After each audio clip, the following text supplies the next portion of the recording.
ఇక 10 ఏళ్లు కాపాడిన రాష్ట్రాన్ని పరాయి పాలు చేస్తున్నారు.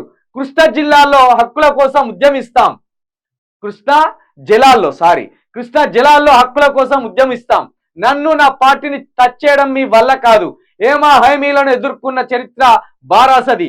మాజీ ముఖ్యమంత్రి కేసీఆర్. 100% కేసీఆర్ చెప్పింది 100% నిజం. ఎందుకంటే కేసీఆర్ అధికారంలో ఉన్నప్పుడు ఒకసారి దయచేసి ప్రజలారా మీరు ఆలోచించండి.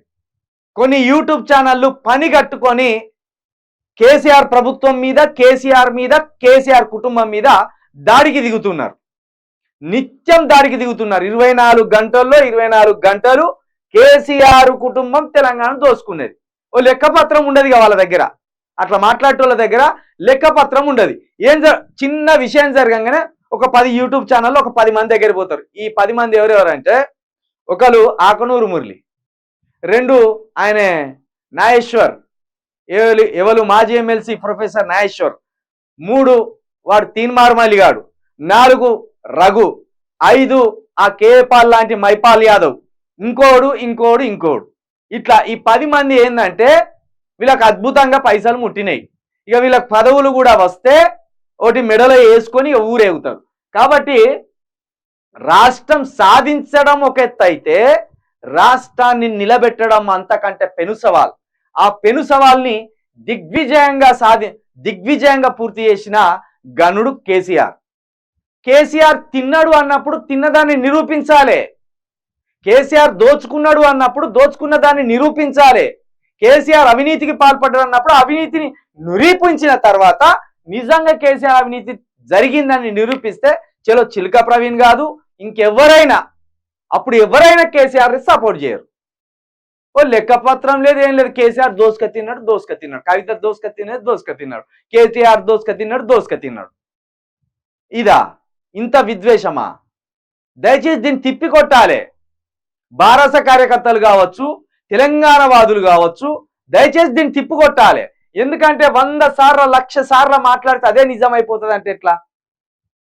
ఇప్పుడు కేసీఆర్ అదే అంటాడు, 10 ఏళ్లు కాపాడిన రాష్ట్రాన్ని పరాయి పాలు చేస్తున్నారు, 100% పరాయి పాలు చేస్తున్నారు. అటు చూస్తే ఢిల్లీకి కుదబెట్టాలని చూస్తాను, ఇటు చూస్తే గుజరాత్ కుదబెట్టాలని చూస్తాను, అటు చూస్తే కర్ణాటక నుండి తీసుకొచ్చిన వేలు అది తెలంగాణ ప్రజల కోసం తెచ్చిందా 3,000 కోట్లు కర్ణాటక నుండి, డికే శివకుమార్ నుండి.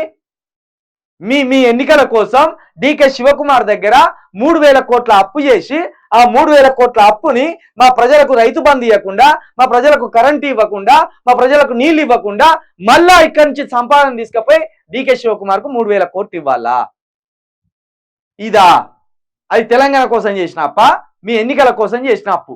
ఇక అట్లనే ఈ కృష్ణా జలాలను కూడా ఇప్పుడు పరాయి పాలు చేస్తున్నారు అనేది కేసీఆర్ బాధ. దీనిపై ఏం చేస్తాడు? నన్ను బారాస పార్టీని కొత్త సీఎం ఇష్టం ఉన్నట్టు తిడుతున్నారు. నన్ను నా పార్టీని టచ్ చేయడం సీఎం రేవంత్ వల్ల కాదు, మీకంటే హామీలను ఎదుర్కొన్న చరిత్ర మాకుంది. తెలంగాణ కోసం కేసీఆర్ ఏనాడు వెనక్కి పోడు, ఉడత బెదిరింపులకు భయపడను, బారాసకు పోరాటాలు కొత్త కాదు అని మాజీ ముఖ్యమంత్రి బారాస అధినేత కేసీఆర్ స్పష్టం చేశారు. రాష్ట్రాన్ని 10 ఏళ్లు కాపాడుకున్నామని ఇప్పుడు కాంగ్రెస్ పాలకులు దాన్ని పరాయి పాలు చేస్తున్నారని ఆయన ధ్వజమెత్తారు.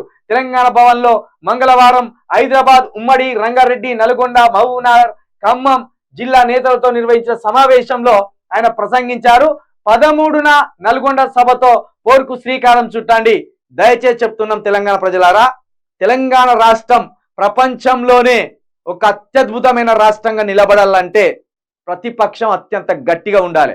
ఒక్కడన్న ప్రతిపక్షంలోకి వెళ్ళి ఎమ్మెల్యే పోతే వాని తాట తీర్రి. ఇంకోటి చెప్తున్నా, ఇక తెలంగాణ రాష్ట్రంలో ఇప్పుడు కేసీఆర్ గారు ఇదే నల్గొండ సభకి 13న వెళుతున్నాడు.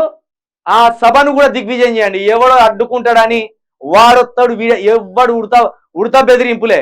ప్రజాస్వామ్యంలో ప్రతిపక్షానికే మీటింగ్ పెట్టుకునే హక్కు లేనప్పుడు ఇక రేపు ప్రజలు నిరసన తెలుపుకోవడానికి హక్కు ఎక్కడ ఉంటుంది అనేది కూడా మీరు అర్థం చేసుకోవాలి. మేము పర్మిషన్ ఇయ్యం నల్గొండలో మీటింగ్ పెడతా అంటాను. నీ అయ్య జాయిరు ఉన్నదా, నీ తాతల జాయిరు ఉన్నదా? ప్రజాస్వామ్యం అందరికి ఒకటే తీరుగుంటది. ఎవరు అడ్డుకుంటారో మీరు పోయి మీటింగ్ పెట్టుర్రి. తెలంగాణ ప్రజల తరఫున కొట్లాడారని ఖచ్చితంగా తెలంగాణ ప్రజలు మీకు సపోర్ట్ ఉంటారు. మీరు ఇన్నాళ్ళు చేసిన కొన్ని పిచ్చి తప్పులే మీ మెడకు చుట్టుకొని కొందరు దుర్మార్గులు వచ్చి ఆ సీట్లో కూర్చునే ప్రయత్నం జరిగింది. కానీ ప్రజలు చూస్తున్నారు. 60 రోజులల్లో అంగడంగడైంది తెలంగాణ. 60 రోజులలో తెలంగాణ అంగడంగడైంది. ఇక కేసీఆర్ని తెలంగాణ సాధించిన ఒక పెద్దను ఇష్టానుసారంగా తిడతానులండి, ఇష్టానుసారంగా తిడతాను. ఇక